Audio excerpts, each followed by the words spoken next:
Dua berita yang aku rasa kecewa sangat. Alright guys, welcome back to our channel kita United. Alright, hari ni kita ada 3 berita yang bercampur-campur mengenai Man United, status terkini dan juga penjualan terbaru yang baru terjadi pada hari ini ataupun lebih kurang semalam lah. So, berita yang pertama kita ada Alex Telles yang dah pun sah menyertai Al Nassr. Kita akan bincang berapa nilai dia dan apakah impak dia terhadap penjualan-penjualan yang lain.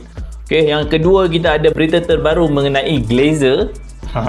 Berita yang dah lama dah kita tunggu, yang senyap je sebelum ni, selepas pidaan terakhir daripada Sheikh Jassim sebanyak 5.5 bilion. Dan yang terakhir kita ada berita mengenai Onana. Okay, kalau you all tengok antara semua-semua ni tak ada berita yang orang kata breaking news ataupun yang mengejut, just update daripada masa ke semasa. Alright, so pada korang yang dah subscribe kepada aku punya channel ataupun kita punya channel Kita United, terima kasih banyak. Dan korang yang belum, make sure korang subscribe untuk terima berita hari-hari. InsyaAllah kalau aku sempat, aku akan buat video hari-hari. Dan kalau tak sempat, aku akan create post dekat aku punya YouTube channel. So untuk kita keep kita punya engagement going. Alright, so let's go for the first news. Alex Telles dah pun sah menyertai Al Nassr, klub Cristiano Ronaldo.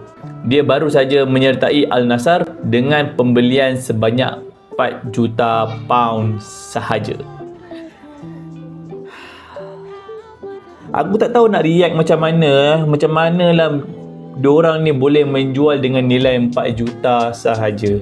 Satu nilai yang agak rendah kan. Aku rasa orang dekat Man United tu perlu lebih kompeten ataupun perlu buat yang lebih baik lah untuk jual player seperti Alex Telles. Kita expect, macam kalau you all tengok aku punya video sebelum ni, aku rasa aku ada cakap yang kita sepatutnya boleh expect antara 10 ke 15 juta pound.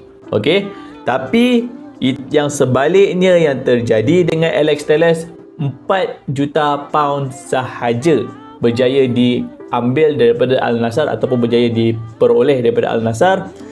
Dan ia adalah nilai yang sangat mengecewakan. Sebab apa tau?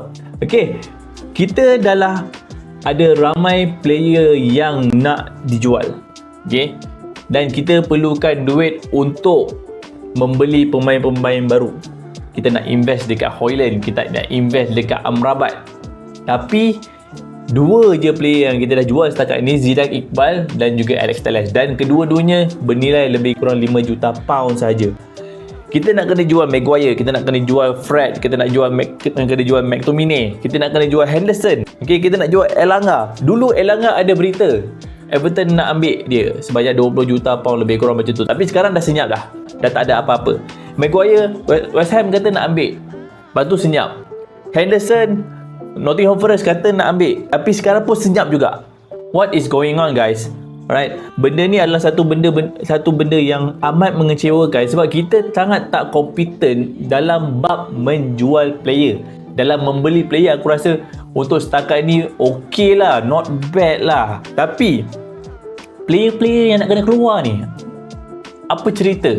Apa cerita dia, dan adakah player-player yang nak keluar ni yang kita expect? Kalau macam Maguire, kita expect 40 ke 50 juta pound. Macam Fred mungkin 15 ke 20 juta pound.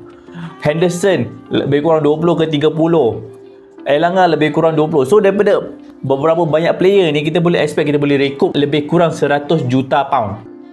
Tapi bila kita tengok dengan Alex Telles ni punya penjualan yang kita expect lebih kurang 10 juta ke 15 juta pound, tapi kita dapat jual 4 juta pound. Kita nak jual berapa player-player ni? Kita desperate sangat. Nampak macam kita ni desperate sangat nak keluarkan player, nak jual player, dan menyebabkan dia akan efek kepada nilai penjualan pemain yang kita nak jual tu. So adakah kita akan dapat seperti yang kita expect, bernilai 90 ke 100 juta pound daripada semua player-player ni, ataupun sebaliknya? Adakah kita akan dapat lebih kurang 40 ke 50 je untuk player-player ni? So who knows. So itulah dia Alex Telles, 4 juta pound, dan apakah efek terhadap penjualan pemain-pemain lain. Okey, yang kedua, Glazer baru-baru ni ada keluar satu berita mengenai Glazer ataupun update lah. Dia bukanlah berita sangat yang sensasi, just update yang mengatakan bahawa penjualan Man United akan berlaku dalam masa terdekat atau tak akan berlaku langsung. Ada satu video yang aku dah cerita sebelum ni yang mengatakan Glazer bersedia untuk menyuntik 170 juta ke dalam transfer bajet, dan kan, so kemungkinan ada kemungkinan juga dia tak akan menjual, dan ini adalah satu berita yang buruk, alright, sebab dia tahu Man United ni memang lubuk duit. Protes dah berapa lama dah protes, progress tak ada progress. Hanya yang ada adalah duit dicampak-campak begitu saja, tapi impak dia kepada squad tak ada. Stadium makin nak roboh. Training teknologi aku rasa dah semakin tak up to date. Walaupun ada construction berlaku untuk menambah baik Carrington, tapi itu adalah sepatutnya berlaku secara berterusan. Bukannya daripada 2006 aku rasa Glazer ambil alih Man United, dan sampai sekarang baru nak ada satu progress, dua progress, which is not right. Sampai Cristiano Ronaldo masa dia pindah keluar daripada Man United pada 2008-2009 macam tu, sampai dia balik dia kata nothing has changed, Man United sama je. So aku bukan nak rasa negatif terhadap penjualan ni, tapi that is what I think is going to happen unless dia betul-betul nak jual. Dan aku berharap sangat, aku tahu semua orang yang tengok video ni pun berharap juga Glazer akan melepaskan Man United, sebab kita tahu Man United dah tak ada progress. Kita menang berapa cup sejak Sir Alex meninggalkan kita? Berapa cup saja? Boleh kira pakai jari. Kita dah tak menang Premier League dah dekat 10 tahun. At least 10 tahun lah aku rasa. 10 tahun kan? 10 tahun dah tak menang. Last kali kita menang 2013. Masa zaman Van Persie. Itu last sekali yang kita menang. Dan now tak ada. Dan sekarang ni hanya mampu berdoa je lah kita dapat update yang terbaru. Alright, so itulah dia berita mengenai The Glazers. Dan yang ketiga adalah Andre Onana. Okay, tak ada berita mengenai pemain-pemain lain, dan hanya update yang terbaru adalah interview yang dilaksanakan oleh Andre Onana bersama satu portal di Itali. Andre Onana ada mengeluarkan beberapa kenyataan terhadap minat dia untuk menyertai Man United. Okey, antaranya dia telah berkata yang dia nak menjalani ataupun nak merasai satu pengalaman baru dengan bersama jurulatih yang dianggap sebagai tok guru dia. Alright. Kalau dalam statement dia kata, I really want to start this new experience exciting with a coach who is a master for me.